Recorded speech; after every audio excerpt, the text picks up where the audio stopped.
بسم اللہ الرحمن الرحیم۔ آج مجھ سے درخواست کی کہ طفلان جناب مسلم کے چند جملے پیش کر دوں۔ عزیزان گرامی، حق، اب کوئی آدمی کہے نا کبھی بڑا آدمی تھا، لڑنے کے لیے آیا تھا، لیکن بچے تو لڑنے کے لیے نہیں آئے تھے۔ اہل بیت کی حقانیت کی سب سے بڑی نشانی وہ بچے ہیں، وہ بچے جو مارے گئے۔ کربلا میں بھی بچے مارے گئے۔ اچھا چلیں، ایک بچے کو مار دیا تھا تو کوئی آدمی یہ دعویٰ کر سکتا تھا ہم نے دھوکے میں مار دیا، لیکن ایک بچے کا سر نہیں گیا، کئی بچوں کے سر گئے ہیں۔ جناب قاسم کا سر ہے، 13.5 برس کے ہیں۔ اونو محمد کے سر ہیں۔ جناب عبداللہ کا سر ہے۔ جناب علی اصغر کا سر ہے۔ عبداللہ رضی کا سر ہے۔ کتنے بچوں کے سر ہیں۔ اچھا چلو کوئی بات نہیں، کوفے والوں کو، شام والوں کو پتہ نہیں چلا تھا کہ بھی بچوں کے سر آ گئے ہیں، اب انہوں نے بچیوں کو تو دیکھ لیا تھا، چھوٹی چھوٹی بچیاں بھی آ رہی ہیں۔ بچوں کو پتھر نہیں مارے جاتے، بچیوں کو تماچے نہیں مارے جاتے۔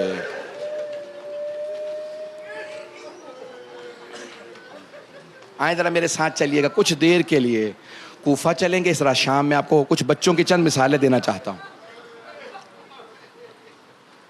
بچوں سے حقانیت کا پتہ چلتا ہے۔ بچے بالکل شفاف ہوتے ہیں، جو گھر میں دیکھ رہے ہوتے ہیں وہی بولتے ہیں۔ یہاں تک کہ متعدد روایات میں ہے کہ جناب سکینہ بنت الحسین سے بھی سوال کیا نا کسی نے،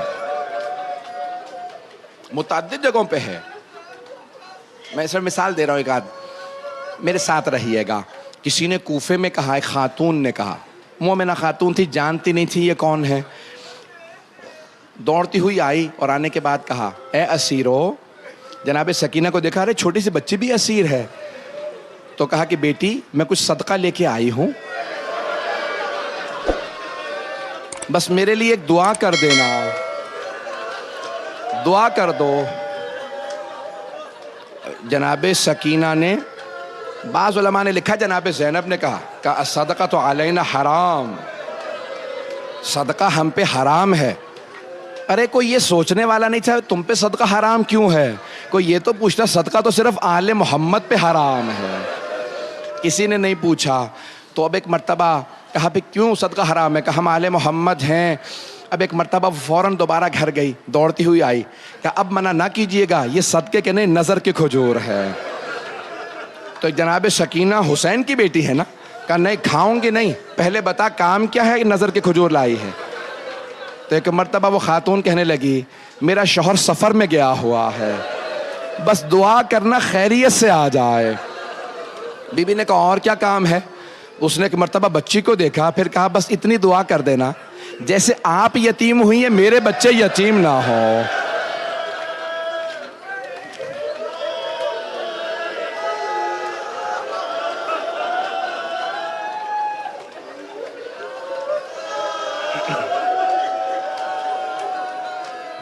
شاید آپ لوگ مجھے پڑھنے نہیں دیں گے، آج برداشت نہیں کر پائیں گے۔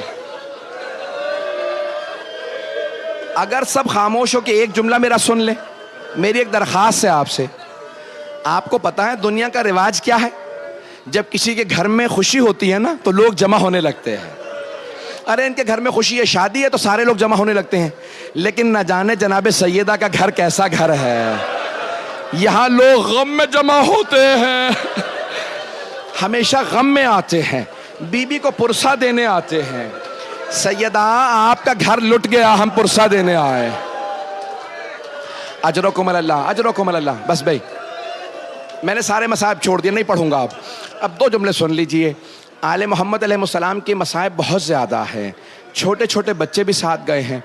بعض علماء نے لکھا ہے جب بیبیاں گئی تھی نا، صرف مولا کی 2-3 بیٹیوں کا تذکرہ کیا جاتا ہے، لیکن مولا کی اکثر بیٹیاں مولا حسین کے ساتھ گئی ہیں۔ مولا علی کی 10 سے زیادہ بیٹیاں ہیں، 14 بیٹیاں ہیں، اکثر مولا حسین کے ساتھ گئی ہیں، صرف 2-3 کے مصائب بیان کیے جاتے ہیں، اکثر بیٹیاں ساتھ گئی ہیں، اور مولا کے بیٹوں کی بہویں وغیرہ سب ساتھ گئی ہیں۔ جانتے ہیں کیا ہے؟ بعض علماء نے یہاں تک لکھا ہے کہ جب مولا حسین جا رہے تھے نا بیویوں کے ساتھ، تو ان بیویوں کی گودوں میں بچے تھے، کچھ بچے بڑے تھے، کچھ چھوٹے تھے، جب جا رہے تھے تو 42 بچے ساتھ تھے، لیکن جب واپس آئے نا مدینے تو ہر بی بی سے دوسری بی بی یہ پوچھتی تھی تمہارے ساتھ بچے تھے کہاں گئے، بچے تھے کہاں گئے۔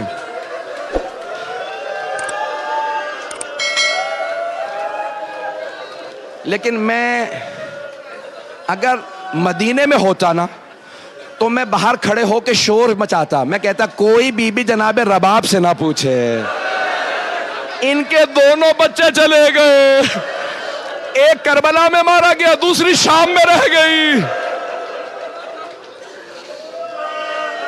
اگر کوئی غم دیدہ ہوتا ہے نا، سنیں گے اگر کوئی غم دیدہ ہو، کوئی پریشان ہو، وہ اپنی پریشانی کو جب سوچتا ہے اسے رونا آتا ہے، لیکن جب لوگ اس سے پوچھتے ہیں نا تو اگر بھول بھی گیا ہو اسے بار بار پریشانی یاد آتی ہے۔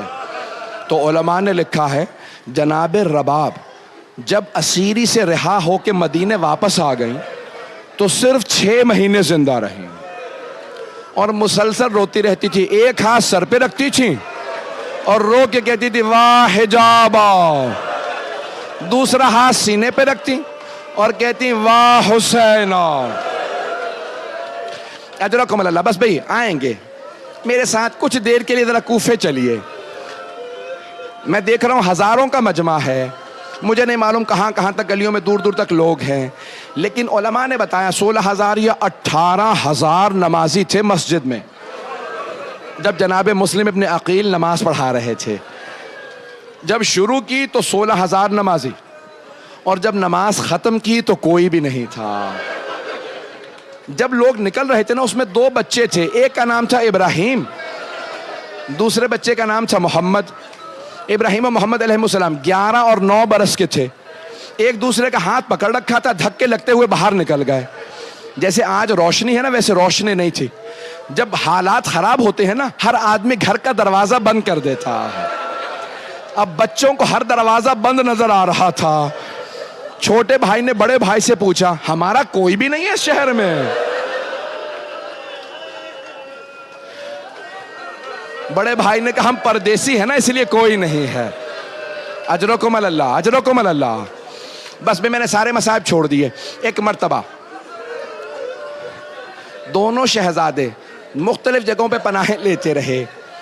جب 9 ذی الحجہ آئی نا تو ایک مرتبہ آوازیں آ رہی تھی، دونوں شہزادے کہیں چھپے بیٹھے تھے، بچے تھے چھوٹے چھوٹے، تو آوازیں آ رہی تھی مارو مسلم کو، مسلم کو مارو، اقتلوہ، مسلم کو قتل کر دو۔ چھوٹے بھائی نے بڑے بھائی سے پوچھا بھیا یہ کون سے مسلم کی باتیں ہو رہی؟ تو اب بڑے بھائی نے بڑے پیار سے کہا بھیا یہ ہمارے بابا نہیں ہیں۔ تو چھوٹے بھائی نے بڑے بھائی سے ایک مرتبہ دیکھا تو دیکھا بڑے بھائی کی آنکھوں میں آنسو ہیں، کہا بھیا آپ کو تو جھوٹ بھی بولنا نہیں آتا۔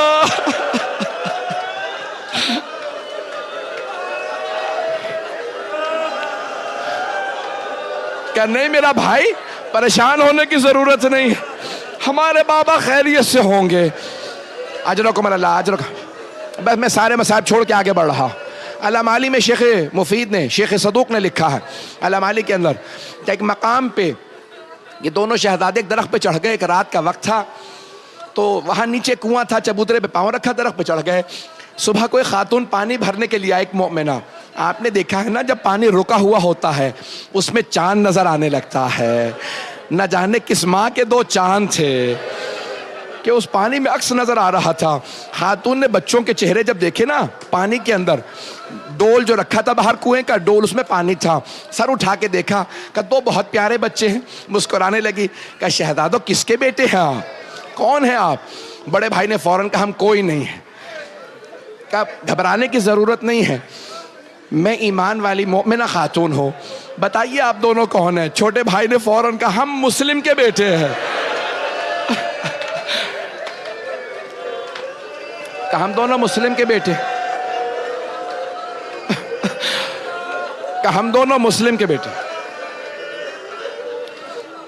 کہ آپ دونوں نیچے تشریف لے آئیے، میں آپ کے نانا کی ماننے والی ہوں، میں علی مرتضیٰ کی ماننے والی ہوں، دونوں شہزادے درخت سے اترے، وہ گھر لے گئی.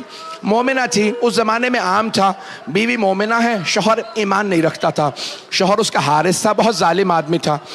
ایک مرتبہ اس مومنہ نے دونوں شہزادوں کو کھانا کھلایا، پانی پلایا، ایک حجرے میں بٹھا دیا.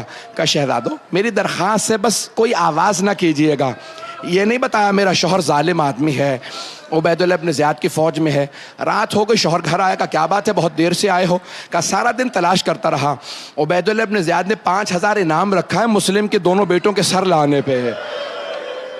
اس نے فوراً کہا توبہ کر، وہ علی کے نواسے ہیں. کہا مجھے انعام چاہیے.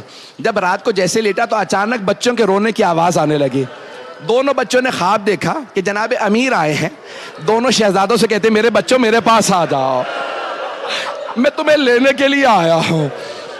دونوں اٹھے، مولا اپنے نانا سے ملے، آنکھ کھل گئے، رونے لگے. سمجھ کے ہماری آخری رات ہے.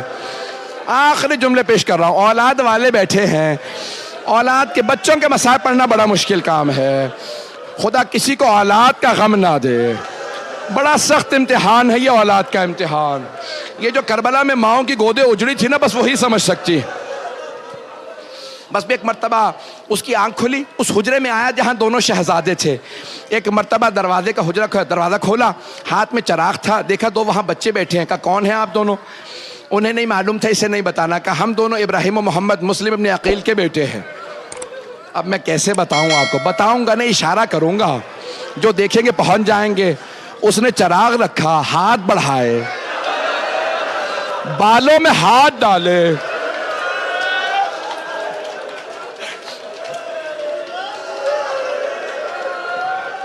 دونوں بچوں کو بالوں سے پکڑا. ایک مرتبہ جیسے ہی ہاتھوں میں رسی باندھی کا میرے ساتھ چلو، ساتھ لے گیا.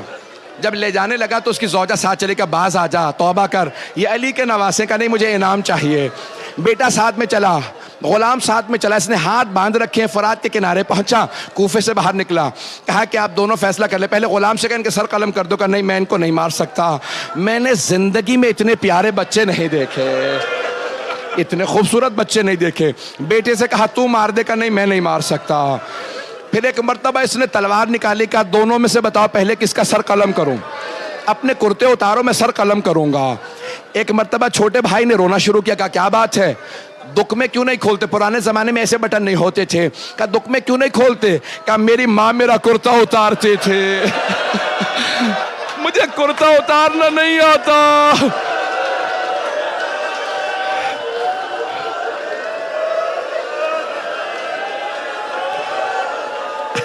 اب برداشت نہیں کر پا رہا. اس نے کہا فیصلہ کرو پہلے کس کا سر قلم کروں. بڑا بھائی سامنے آ گیا، بڑا بھائی سامنے آیا. کہا پہلے میرا سر قلم کر دو. کہا کیوں؟ کہا کیونکہ میری ماں نے کہا تھا چھوٹا بھائی بیٹے کی طرح ہوتا ہے، پہلے میرا سر قلم کر دے. اس نے تلوار اٹھائی، چھوٹے شہزادے سامنے آ گئے. کہا کیا بات ہے؟ کہا پہلے میرا سر قلم کر دے. کہا کیوں؟ کہا میری ماں نے کہا تھا بڑا بھائی باپ کی طرح ہوتا ہے. ایک مرتبہ میرے طرف دیکھیے گا، ایک مرتبہ دونوں شہزادوں نے ایک دوسرے کے گلے میں باہیں ڈالی. اس نے تلوار چلائی، دونوں کے سر قلم کر دیے.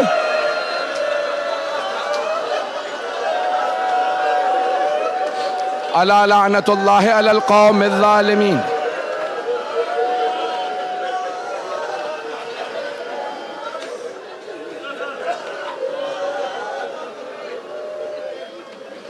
وَسَيَعْلَمُ الَّذِينَ ظَلَمُوا أَيَّ مُنْقَلِبٍ يَنْقَلِبُونَ. ہاتھوں کو بلند کیجئے گا. پروردگارا، بس بھئی،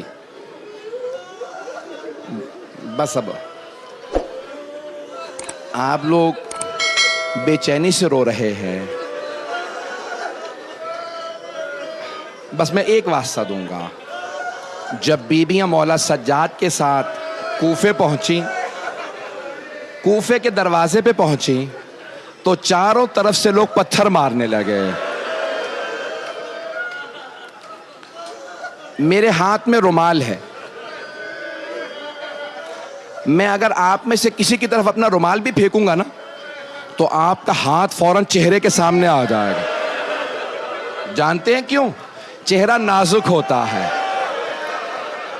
انسان جانتا ہے نرم چیز ہے، رومال ہے، مجھے نقصان نہیں، لیکن پھر بھی انسان کا ہاتھ چہرے پہ آ جائے گا. اور اگر کچھ بیویوں کے ہاتھ پسے گردن بندھے ہوں، ہاتھ بندھے ہوئے ہوں اور پتھر آ رہے ہوں، پتھر آ رہے ہوں، وہ پتھروں کو روکیں تو کیسے روکیں؟ بس بھائی ہاتھوں کو بلند کیجئے گا. 2 جملے دعا کے، بھائی 2 جملے میری درخواست ہے، ہاتھوں کو بلند کریں. جب پتھر آ رہے تھے نا تو اچانک ایک مرتبہ آواز آئی، السلام علیکہ یا ابا عبداللہ الحسین. جیسی سلام کی آواز آئی، جناب زینب کبریٰ نے کہا، اے بیٹا سید سجاد، یہ کون ہے جس نے اس غربت میں میرے بھائی کو سلام کیا؟ مولا سجاد نے کوفے کے دروازے کی طرف اشارہ کیا. بیبیوں نے دیکھا کوفے کے دروازے پہ ایک سر لٹکا ہوا تھا.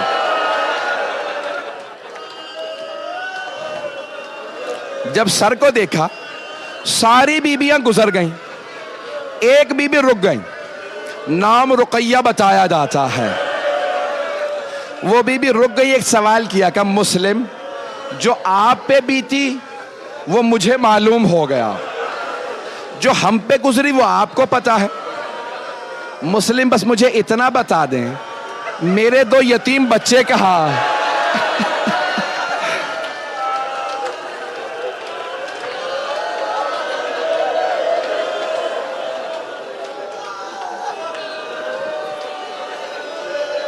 پروردگارا جناب مسلم کے طفلان مسلم کے صدقے میں ہمیں امام زمانہ کا ظہور دیکھنا نصیب فرما.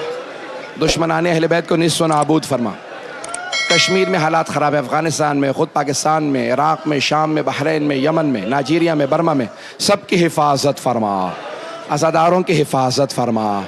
اے رونے والو، آپ نے صرف مصائب سنے ہیں نا، آپ نے سر لٹکے ہوئے تو نہیں دیکھے. آپ نے ان بیبیوں نے نیزوں پہ بچوں کے سر دیکھے تھے.